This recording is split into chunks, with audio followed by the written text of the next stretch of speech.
그리스도이신 게 복음이에요.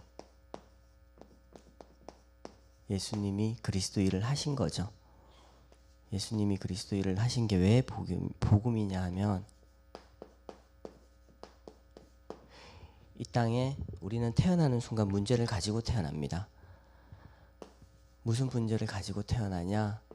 우리가 태어날 때부터 하나님을 떠난 상태로 태어나요. 창세기 1장에 최초의 인간이 하나님을 떠났어. 그 영적 문제가 대물림돼서 이 땅에 태어나는 사람들은 영적 문제를 가지고 태어나는 거예요.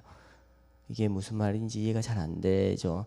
이거를 제가 계속 말씀드리는데, 인간이 하나님을 떠난 상태에서 태어난다는 건 물고기가 물속에 사는 게 원래는 정상이죠. 그게 창조 원리예요. 물속에 살도록 만들어진 물고기가 물속에 있지 않고 물 밖에 있는 상태를 말하는 겁니다. 나무가 땅에 뿌리를 내리고 살아야 되는데 뿌리가 뽑힌 채로 지금 땅 밖에 나와 있다는 거예요. 그러면 말라 죽죠. 그것처럼 인간이 처음에 만들어질 때는 하나님과 함께 살도록 만들어졌습니다. 그런 인간이 하나님을 떠났어요. 성경에서는 그 하나님을 떠난 게 죄라 그랬습니다. 그리고 하나님을 떠난 삶이 다 저주라 그랬어요. 그래서 성경에서 12가지 인간이 하나님 떠난 상태의 저주가 나오죠. 인간이 스스로 하나님을 떠난 게 아니라 창세기 3장에 보면 사탄이라는 악한 존재가 뱀에게 들어가서 우리 인간을 속여서 하나님을 떠나게 합니다. 그러면서 우리 주인이 원래는 하나님이었는데 우리 주인이 사탄으로 바뀌었죠. 인간이 하나님을 떠나서 사탄의 종이 된 거예요. 이 인간은 스스로 이 문제에서 나올 힘이 없습니다. 빠져나올 수가 없어요. 스스로 자기가 지은 죄를 사해줄 능력이 없어요. 그래서 이 땅에 하나님이 예수님으로 오신 거죠. 오셔서 무엇을 하셨냐? 하나님을 떠나서 다시 하나님께로 올 방법이 없는데 요한복음 14장 6절에 뭐라 그러셨어요? 내가 곧 길이요 진리요 생명이니 나로 말미암지 않고는 아버지께로 올 자가 없느니라. 다시 하나님께로 올 수 있는 길을 만들어 주셨어요. 그러면서 우리의 주인이 되어 주셨습니다. 인간 스스로 이 죄를 사할 수 있는 능력이 없잖아. 우리가 죄를 지으면 누군가 그 권세 있는 자가 죄를 사해줘야 되는데 우리는 그 죄를 스스로 사할 능력이 없어요. 우리 인간 사회에도 마찬가지죠. 우리가 육신적으로 어떤 죄를 지으면 재판을 받죠. 그런데 재판관이 너가 죄가 없어 라고 죄를 사하면 어때요? 그 죄가 없어지는 것처럼 우리가 하나님을 떠난 이 죄에서 우리 스스로 사할 수 있는 능력이 없기 때문에 하나님께서 로마서 8장 2절에 이는 그리스도 예수 안에 있는 생명의 성령의 법이 죄와 사망의 법에서 너를 해방하였습니다. 로마서 8장 2절에 분명히 말씀하셨죠. 이렇게 우리가 하나님 떠난 이 죄에서 완전한 해방을 주셨습니다. 그래서 우리의 신분이 자유한 신분이에요.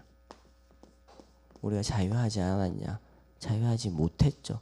왜? 사단이 우리를 자꾸 운명사주팔자에 묶어서 이 하나님 떠난 문제 속에 가둬서 올무에 갇혀서 스스로 못 빠져나왔으니까요. 그런 이 사단을 승리하는 권세도 우리에게 주셨어요. 하나님의 아들이 나타나신 것은 마귀의 일을 멸하려 하심이라. 요한일서 3장 8절에 분명히 말씀하셨죠. 이 인간이 하나님 떠난 문제에 완전한 답이 되셨죠.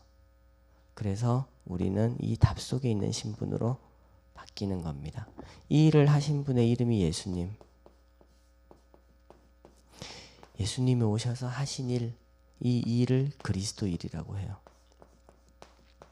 그래서 우리가 예수님은 그리스도시라고, 예수님은 그리스도 일을 하신 분이라고, 그래서 예수를 그리스도라고 하고, 마태복음 16장 16절에 보면 시몬 베드로가 신앙 고백을 어떻게 했습니까? 주는 그리스도시요 살아계신 하나님의 아들이십니다.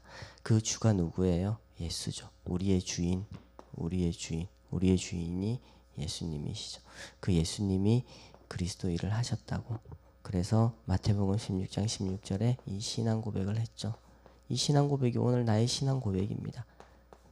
나에게 오신 그 예수님이 그리스도 일을 하셔서 우리는 이 문제 속에서 완전한 답 가진 신분으로 우리의 신분이 완전히 바뀌었어요. 우리는 이제 이 사단의 종이 아니라 하나님 자녀인 겁니다. 성경의 핵심이죠. 그러면서 우리가 한 주 집중해야 되는 게 뭐라 그랬죠? 3, 3, 3, 그 다음에 1000이죠. 자, 이 숫자가 무슨 코드 같은데 이 3이 의미하는 게, 또 여기 가운데 3이 의미하는 게, 마지막 3이 의미하는 게, 2000이 의미하는 게 강단에서 목사님께서 분명히 설명해 주셨죠. 우리가 하루 3번 아침에 눈 뜰 때도 상구선 기도로 시작하고 3명에게 이 복음의 비밀을 3년 동안 지속해보자. 우리가 하려고 하는 게 아니라 하나님 하시는 걸 보자. 3년 동안 지속했을 때 하나님이 이 1000명이라는 숫자를 분명히 주실 거라고 우리가 믿고 순종하는 마음으로 3년 동안 지속하자. 이 말씀을 333 1000이라는 요약으로 이렇게 간단하고 쉽게 말씀해 주셨습니다. 그래서 이게 그냥 숫자가 아니라 오늘 우리 현장에서 진짜로 3번 아침, 점심, 저녁 눈 뜰 때, 그 다음에 저녁에 눈 감기 전에, 아니 저녁에 그 낮에 만날 때, 저녁에 우리가 이거를 3번, 그 다음에 하루 3명 찾아보세요. 우리가 꼭 만나야 되는 거 아니고 전화로도 가능하고 뭐 전달할 수 있는 방법은 요즘 너무 많죠. 그렇게 전달하면 됩니다. 이거를 우리가 3년 동안 지속하자고 그렇게 말씀하셨죠. 이번 주 강단에서 시원케 하는 자,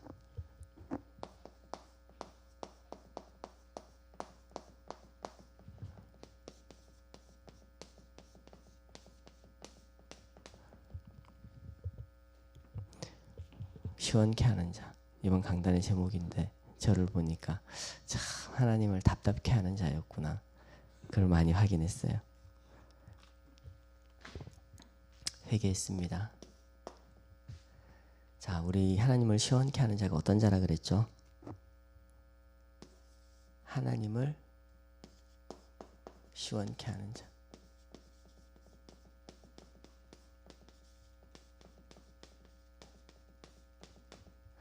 하나님을 시원케 하는 자.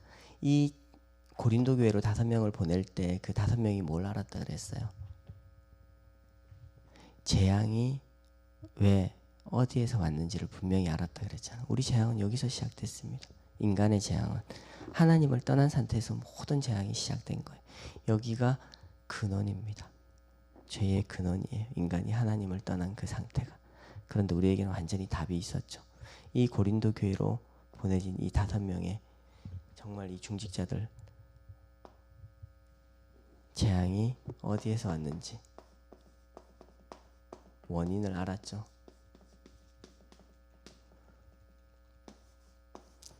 그러면서 교회를 시원케 하는 자.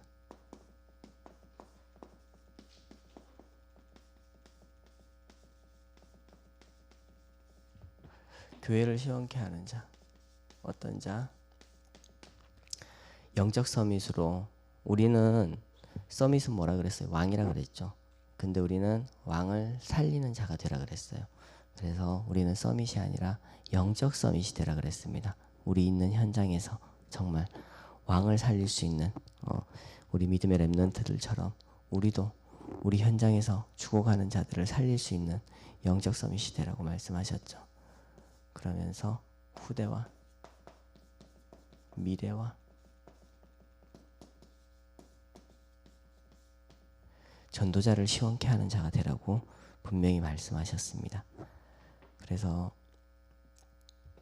오늘 우리가 정말 이 말씀을 언약으로 잡고 예배와 기도 회복하라고 분명히 말씀하셨죠. 이 말씀 잡고 오늘 화요일이니까 이제 한 주 시작하는 거나 마찬가지인데 이 강단 말씀이 일주일 동안 내 속에 살아서 내 있는 현장에서 영적 서밋으로 내가 만나는 사람에게 구체적으로 방법도 알려주셨잖아요. 3번 3명 목표 정하고 3년 동안 지속할 수 있는 힘 얻기를 우리가 간절히 기도합니다. 선포기도로 예배 마치고 두란 합심기도 하시겠습니다. 주는 그리스도시요 살아계신 하나님의 아들이십니다. 그리스도는 하나님 만나는 길이 되십니다. 죄와 저주에서 해방 주셨습니다. 사단을 이긴 권세를 주셨습니다. 아멘.